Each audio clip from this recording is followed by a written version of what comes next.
Welcome, pudding people, to another episode of Everybody Loves Pudding. We are your hosts, Ken Seymour and Richard Geiger. How are you, Richard?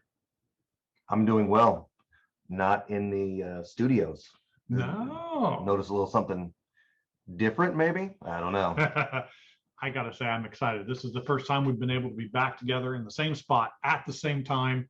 I think it'll make a lot of difference, especially if nothing else, just for the delay in audio and visual cues as we go back and forth. Timing, yes. Yeah. I've found that sometimes when you say something on the Zoom meeting, it comes as a delay. So then when we listen to it, there's a long pause as your audio comes through. Yeah. Then my response to your audio comes through. So we shouldn't have that for this one. It's just a little off-putting, but hopefully we'll feel so much more natural in our new, temporary studio that we're working with. We got some stuff that we're going to be putting together where we're going to look even better very soon. But for the moment, we'll make do with what we've got. Look even better. I mean, I look good. I don't know. Well, I think I could use some work, just a little bit around the temples, maybe lower one ear 3 inches so that everybody stares at me. Fond dreams. Someday. All right. So no further in our waiting are we going to be having in talking of English, like as if not in our native tongue. I understood what you were saying. Yeah, absolutely. We are going to get into the meat of the episode. We are talking about the history of comic book movies. Again, we are back into it. It is a long road. We've been working on stuff for quite some time, coming back and forth into just trying to have these years where there's tons and tons of movies, and it just takes a little while to get through. This year is not one of those years. No. Yeah, usually when we do one of these, we have to split it up into 2 episodes. And even in those 2 episodes, we talk about movies that were like, I haven't ever seen this movie, but we still have to split it up into 2 episodes. And this one will probably be a slightly shorter episode, I would say. Yeah, there are just not a ton of comic-based movies. We are in the year 2015. The glut of comic movies had been just on a rail constantly, more and more comic book movies. You would think that this would just be another of those years where there are a ton. For whatever reason, not so much. Now, in our definition, as always, comic book movies are movies based on comic books. What else?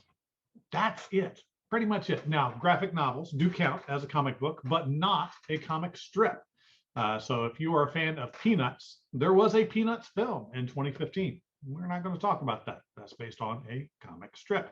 It can even have been a book or something else before it was any form of comic book, just so long as it was not in another audio visual format. No radio shows, no television show that became a comic book after the fact and then was transformed into a movie, or transformed, right?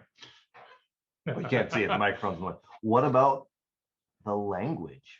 Well, the language of the original source material needs to be in English or have been translated to English before it was made into a film.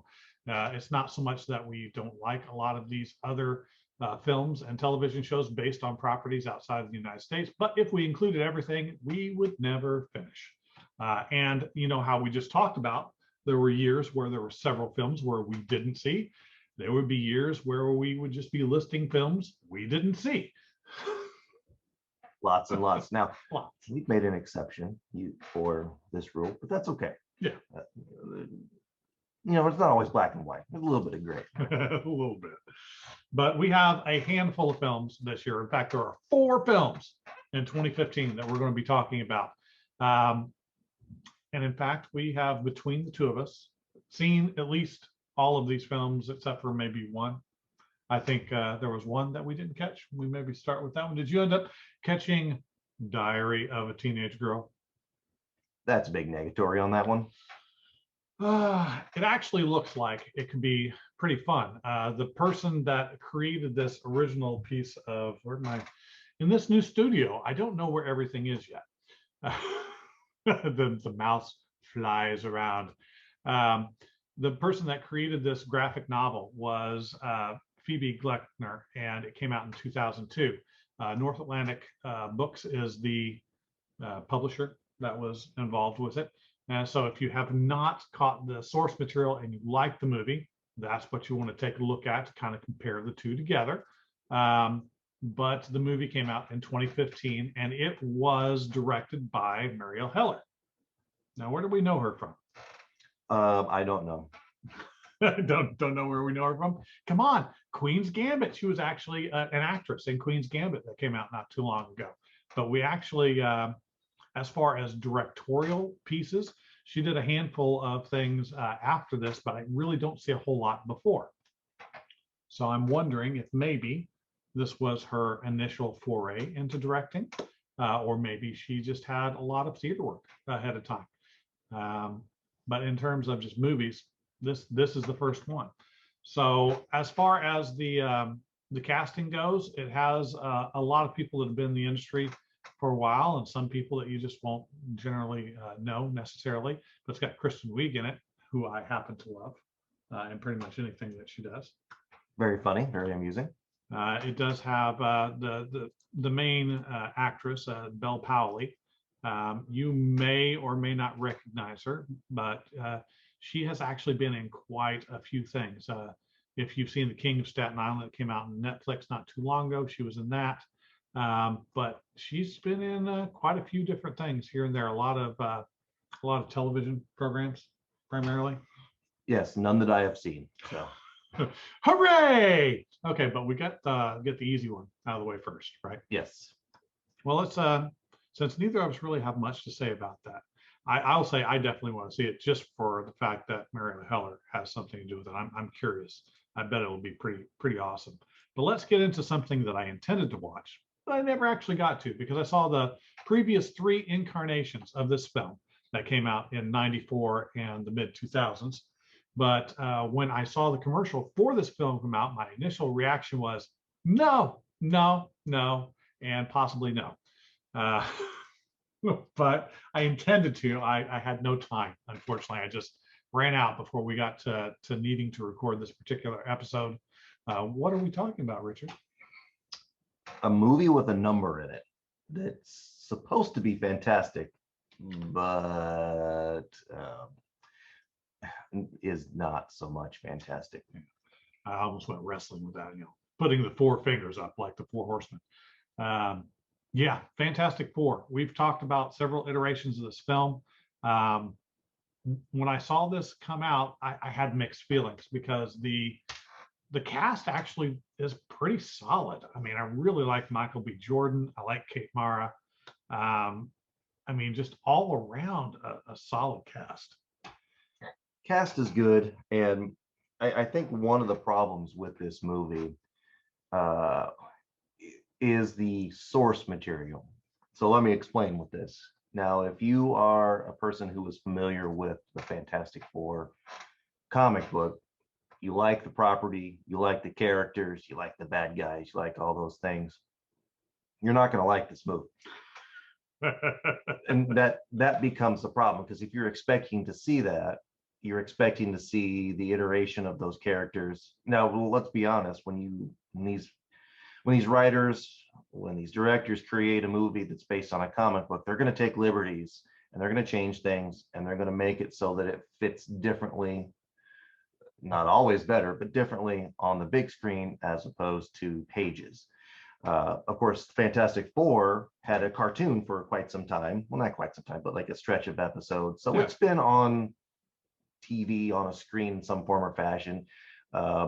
This actually had several incarnations of the show over the years. And I think the original one, which you can find on Disney Plus right now, seems to be pretty true to the form in a sense. I've not watched all the episodes, and I'm not familiar with the in-depth layers of the actual comic book itself, but it looks more authentic in a sense. Are you talking about the one that came out in like the 2010s?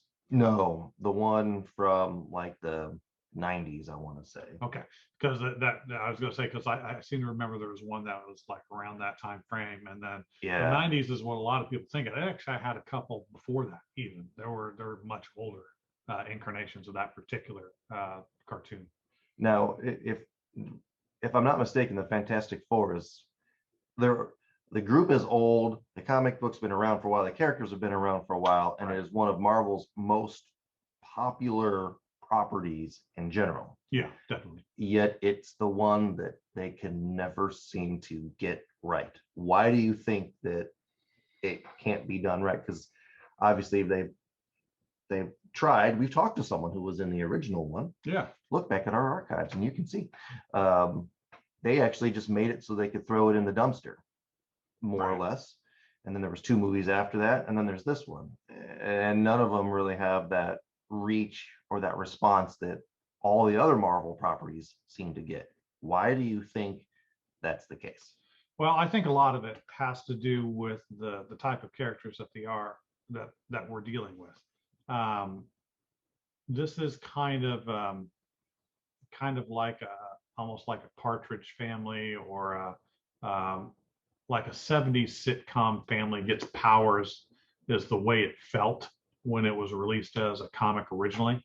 It was, I don't want to say wholesome, because that's not quite right, but it was not intended to be edgy. It was just very, very digestible, very, I don't know if, again, if simplistic is the right word, but it was never going to really push any boundaries. So when you try and have something that's going to be so straight laced, so serious and cheesy, it's very easy for it to just come across in the bad B movie sort of a way. I think that's what often would happen, because I mean the 2005 Fantastic Four I really liked in a lot of ways. I thought the casting on that one was really good, and I think they understood the characters for the most part, and the CGI was getting to the point where they could represent it in a way where it felt good. Human Torch looked good. Chris Evans as that did a pretty good job. The casting, like I said, it was pretty solid. But again, when you look for depth on those characters, it's pretty flat. And I don't think it's necessarily the fault of the people that made the movie. In order to get to the point where those characters have a lot of meat to them, they had to have been around for a while. Yeah, and this particular movie, from what I understand, there was a lot of issues in terms of the director. Like, this isn't necessarily what the director's vision of the movie is, and he stated as much, and it's been very, very poorly reviewed. But let me throw out some surface level views on this. So one, like I said, if you're familiar with and you enjoy the source material, this is loosely based on that. Mostly loosely, I guess you could say, because the powers are there, but how they get those powers, where they are in their life, those types of things, doesn't necessarily match up. This movie is a high school drama movie, a college, a pre-college, a freshman in college level drama, because it's presented as the Reed Richards character is in high school, but he's smart and he's trying to do things, and then he kind of messes up a little bit, but he has some success. And his friend, who's been there with him the whole time, Ben Grimm, can't come with him to college because it's a special whatever. Anyway, that's what I'm saying. Like, it's a high school setting, college setting, trying to reach a slightly different audience. Yeah. And if you take your expectations of what a Fantastic Four movie should be and a Marvel movie should be, and you get rid of all of that, if you walk into this movie and you have never once heard of the Fantastic Four and know nothing about their powers, and you watch this movie, you'd come out thinking, yeah, this movie's okay. Honestly, it's not as awful as people say that it is. The problem is that it's just not true to the source material, which everybody wants, and this is just not it. Plain No. and simple.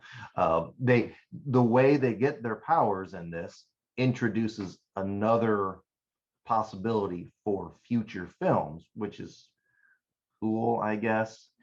And the Doctor Doom character, which we've talked about off of the podcast, just could be such a powerful, important, scary, like so many words to describe this character as a bad guy, which could actually turn into a good guy in times to help people, but is ultimately a bad guy, but not because he wants. Anyway, the way this character is developed in this movie, it's just like, Flat villain. come on, man. That begins that lies therein lies the problem with this one. We've discussed before that the best comic book, the best movies like this have good bad guys, and that's not the point in this one. And it was like the first Fantastic Four movie from the 2004 or 5. The Doctor Doom character, of course they had Doctor Doom on that one, and that still turned out weird.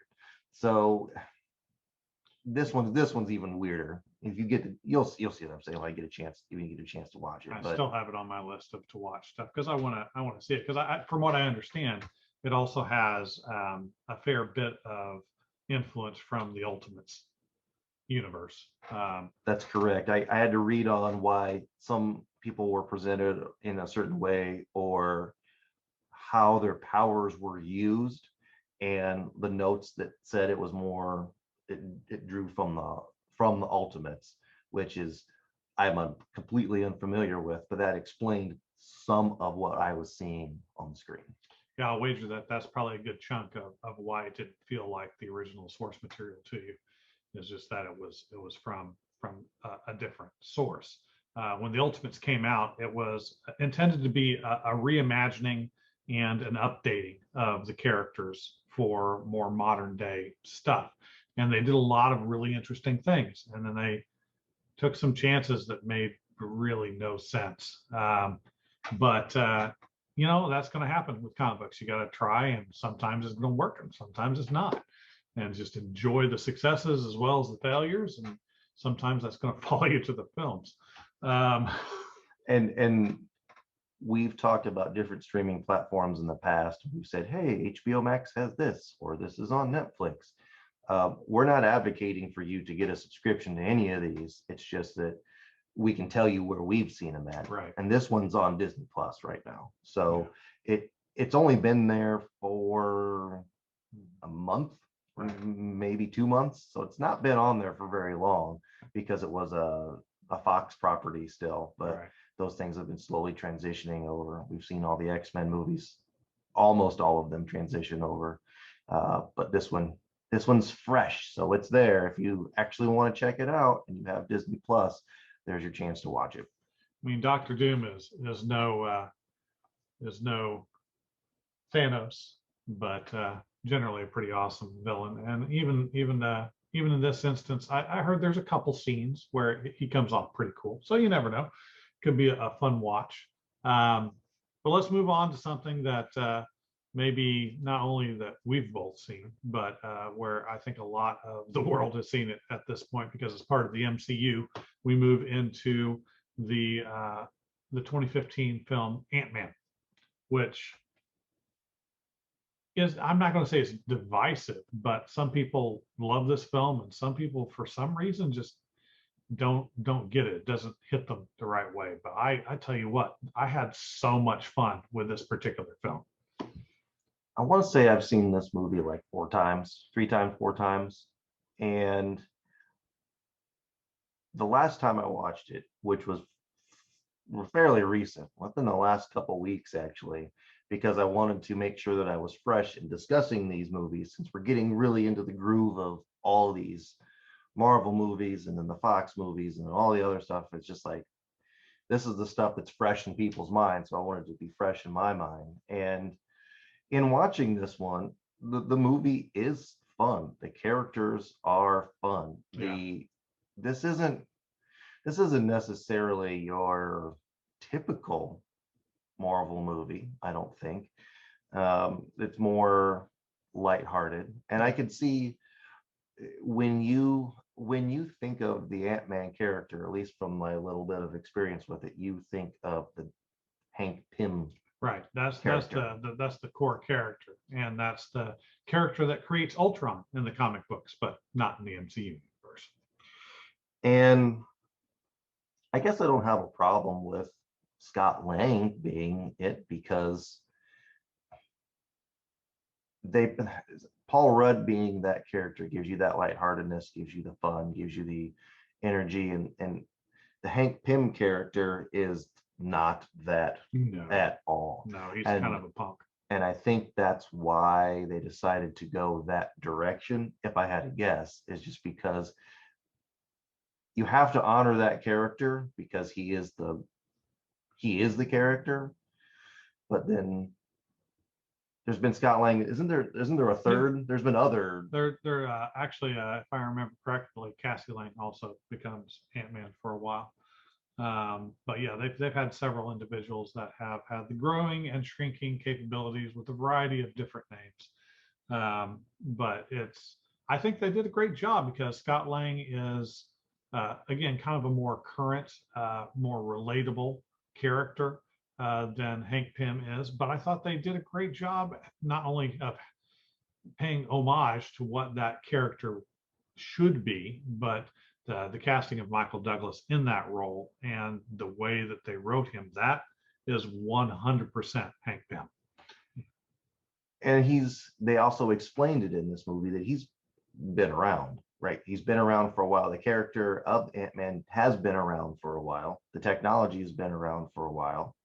They use the de-aging technology to give him a different, younger face in the presentation of it. Right. And I think one of the other things that's cool is they keep going back. They keep touching on some of the previous characters too, because you have the Peggy Carter character, you have the Howard Stark character in it. Right. So we get a continuation of all the people from some of the previous setups. So it just all merges, and they did a good job in introducing this character that in a certain sense is a really probably should have been introduced long before this for an Avengers movie. Well, you But only have so much that you can do with a particular set of films. I mean, when they first started the MCU, they couldn't have known how it was going to blow up and how popular it was going to be. So, I mean, as they did actually, I think, a fantastic job of laying the groundwork and putting in the seeds. But I mean, again, there's hundreds of comic book characters and history, and it's just impossible. They have to change things. There's no way around it. yeah, but if you look at let's look at the cast in this too. So we've talked about Paul Rudd, Michael Douglas, but I think as important as those people are in this particular movie is when you start moving down the list and you see the supporting characters in it. Yeah. I really think that's what makes this movie a little more special in a certain sense because everybody plays a fun, important part in the movie. Well, and then while that's 100% true, I think in a lot of ways this is all Michael Pena. I mean, every time I see it, that's what I want to see is his character. It's funny how he has and how they shoot it too, like with the fast talk and the explanation, but then they show corresponding with that, like the video of Right. them doing those certain things and then them mouthing the words that he's saying as he's just speeding along for it. It is pretty funny, and of course they carried that into the second one as well. But That was so good. they set the stage in this one, and they do really make the movie really fun. Yeah, I definitely agree with that. And I mean, Judy Greer, even though she doesn't have a huge role in this particular film, and her role is not exactly comedic, she's super funny. So I mean, it was setting themselves up to succeed. Evangeline Lilly can do pretty much anything, I mean, you put her in something, she's generally pretty awesome. Um, and the one thing that I thought was very funny is I know I was talking with Richard off of the show a little while ago, talking about specifically um, Iron Man and the fact that you know Jon Favreau did the directing for that, and then you see the film Chef with Jon Favreau, and all of a sudden, who do I see? It's Tony Stark. Wait, no, but it's not. He manages to get a bunch of the cast members that he's worked with in this other movie. And it's like, oh, that's kind of cool. Well, there's that same kind of crossover in this because you've got Bobby Cannavale, who plays the kind of stepdad character, who was also in Chef.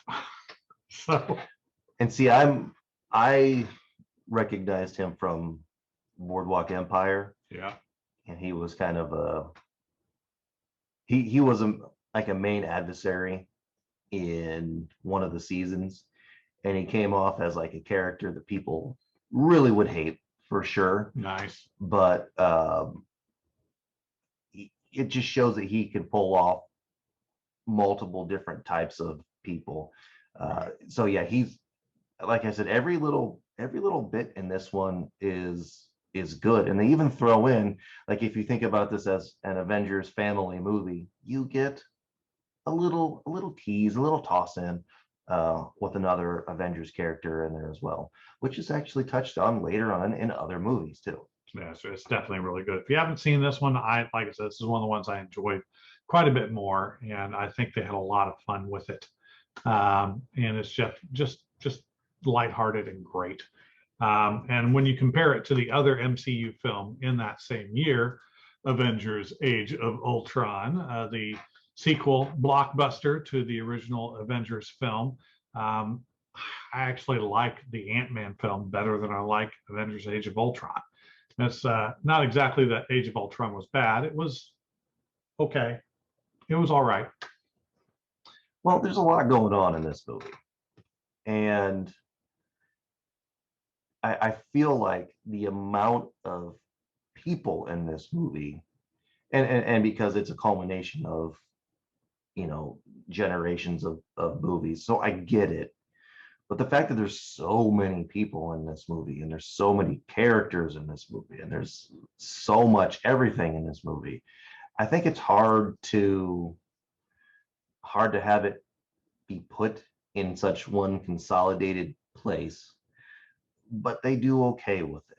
You're right. Is this movie the most amazing thing in the world? No. But if I feel like when you watch it the first time and you thought, oh, that was cool, and you watch it the second time and you're like, yeah, it's still cool. But then after all these other things have happened and all the other events have happened, and especially with recently the Falcon and the Winter Soldier, when you go back and you revisit this movie, I think it gets better. So I kind of think that as you watch this particular one, it does get better each time you watch it.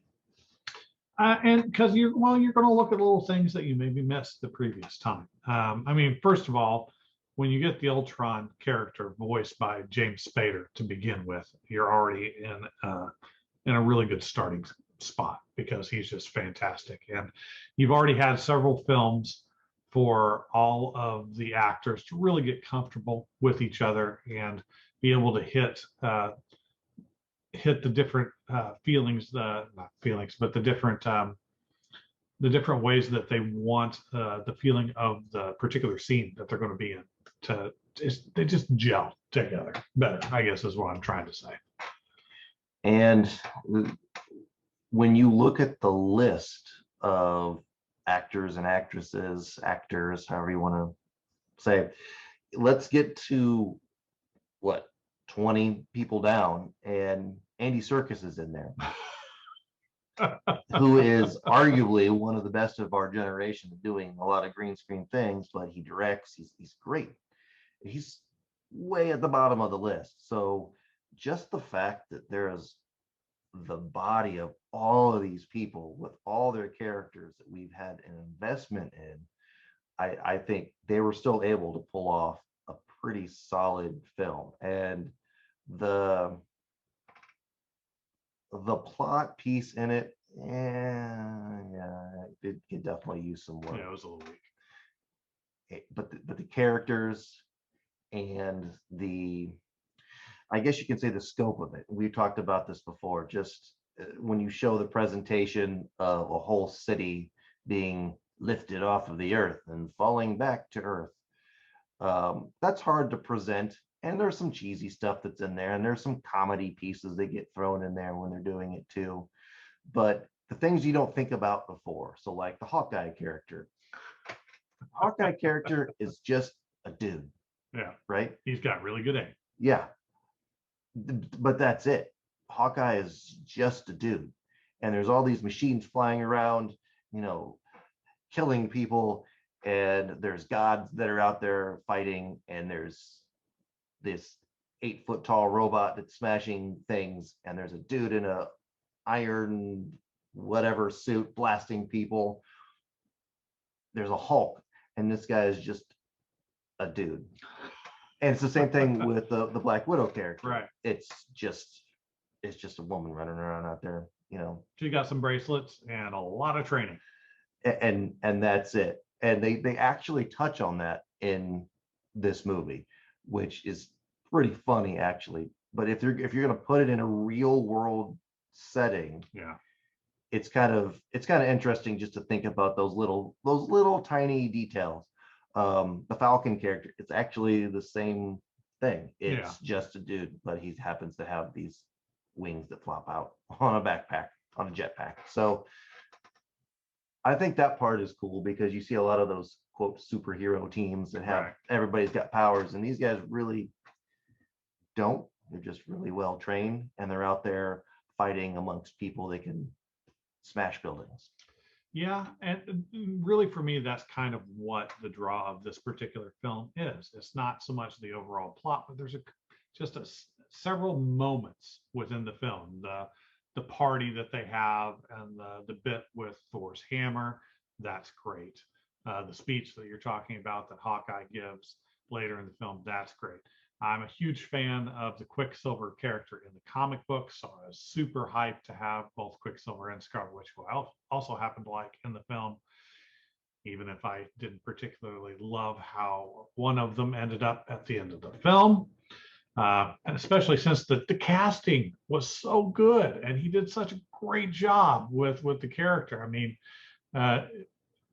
just all done. They all tackled their characters extraordinarily well. And even though the plot itself didn't make a lot of sense, maybe the physics of trying to lift a city off of the face of the earth doesn't make any sense. It still kind of worked, and it's fun. You can let go and just enjoy the bits that are there. Just a fun movie. Maybe not the best, but a fun movie. And you did get some cool sequences as well. So it opens with them kind of attacking a Hydra base, and that's fun. They're all having this good rapport, and they're beating people up, and there's some funny parts and whatever. That's cool. I think one of the fun sequences that shows up in this one is when they go to Africa to see about where the vibranium is showing up. Ultron's there, and then Scarlet Witch does something, and then the Hulk goes crazy and he attacks the city. Yeah. Like that sequence is actually pretty cool. Yeah, the Hulkbuster armor specifically was really well done. Yeah, so there are some really memorable highlights from this one. But if you think about the movie as a whole, where are all the highlights? Well, there's that one. So that I think that just tells you right there that the movie itself isn't quite the peak of what some of the other movies are. And not that that's a bad thing. No. It's just when it's the Avengers, like when it's Avengers 2, you expect bigger and better things. And if you probably went into this movie with like super high expectations. You Oh, yeah. expected this to get a 98 out of 100 on the score. And when it comes back as a 78, like a 78 is not a bad movie. No. It's just your expectations weren't met at all. And that becomes the problem. Yeah, well, and you're going to get that sometimes, especially with what they're doing with the universe that they're creating. They have hit a home run so many times. When they don't, it's very apparent. Um, and what that means is going to be different for everybody, because there are people that absolutely love this film and dislike other ones. Like I said, a lot of people don't like Ant-Man, which for me, that's a much better ranking. But because they're taking things that are from different um, contextual standpoints and just different thought processes, and still trying to maintain that formula that they use, sometimes it's going to work in different ways. So you're going to have a varied experience from film to film, from person to person. So it's just, as a body of work, that's where I try and look at it. As a body of work, it's phenomenal. As an individual film, you're going to get something different each time. And I wish, so it's set up, we go back to Andy Serkis. It set up such a cool bad guy. Yeah. And then they really didn't do anything. And they really didn't do anything with it. So that part was unfortunate, because although it wasn't a highlight, it's when you see that character and you know that character's name, and you're just like, awesome. We're gonna get the claw. What's gonna happen here? Oh, nothing. Maybe next time. Now, to be fair, realistically, did you really think that they were going to go the route of pink energy guy that stores himself in his blaster fist? No, but if you saw the character who had just like a fake hand that turned into a blaster, like, okay, They could have done something. They could have done something. That's cool. But yeah, let's just kill them off, because that's what we do with bad guys in all the Marvel movies. The end. But they actually, yeah, you're right. They actually killed off a good guy for No reason whatsoever. Well, he was shot because he's not faster than bullets somehow, except that he is. And I banged my head against the desk multiple times on that one. I don't get it. I just don't understand. And whatever. Yeah, see, parts like that in this particular movie, that's what gives it the downgrade, unfortunately. Just that whole sequence you could see coming, and you're like, why? It made zero sense. It drove zero focus, plot piece, none of it. Yeah, it had no real oomph to it. And then the other thing that really got me too is, you see where he's shot. None of those are like critical areas where he got hit, on top of the fact that he shouldn't have gotten hit in the first place. Combine that with the fact that the whole point of his character is that everything is faster, so is his metabolic rate. He heals really fast. Should not have died. They should have. So you're saying they should have had a sequence where he got shot in the head and his skull got split open? No, that would have been worse. And of course, that's not going to happen in a Disney film. But I was fully expecting, after seeing where he got shot and when he went down, you see him on the exit craft with Hawkeye later. It's like, he's going to get up. Of course he's going to get up, because that's not a kill. But apparently it is. Let the rage subside. And then that's all the movies. Yeah, that's everything for 2015. It was not a massive year. So, that's all right. A little palate cleanser of a lighter year going into 2016, where we're going to be pretty heavy with a lot of films again. But we'll definitely come back to 2016, because there's a lot of great stuff that happened in that year. I figure by the end of this year, we may even catch up with current day, and we'll have to figure out what to do next. Maybe. Yeah, 16's got some heavy hitters in it, so it'll be That might be a two-parter, like we talked about. I think probably so. But what did you think about the movies? We always love to get your opinions. We are, of course, on social media. We're on at Real Pudding Guys on Twitter. We are at Pudding Guys on Instagram and on Facebook. And we are Pudding Guys Pudding Guys. Patreon. Patreon. Oh, Patreon guys. No, just Patreon. Oh, okay, yeah, something like that. Well, you can come visit us for just $1 a day. You can help support the Pudding Guys as we move things around and create new studios, and bring you new neat stuff. But yeah, we love our new digs. Maybe get a little more space when we when we finish things up here shortly. Can't wait to show you how the new stuff is going to look. Now, don't forget, Pudding People, to check us out next week. We will be back with an interview featuring Jill Goldstein. Publicist to the stars. Yes, it should be really interesting. Did you ever wonder what it was like to be a publicist? The person that was going to get your favorite entertainers and your favorite entertainment recognized by the general public. Really kind of something that most of us don't think about. And I can't wait to find out more about it. See you next week. Terrific.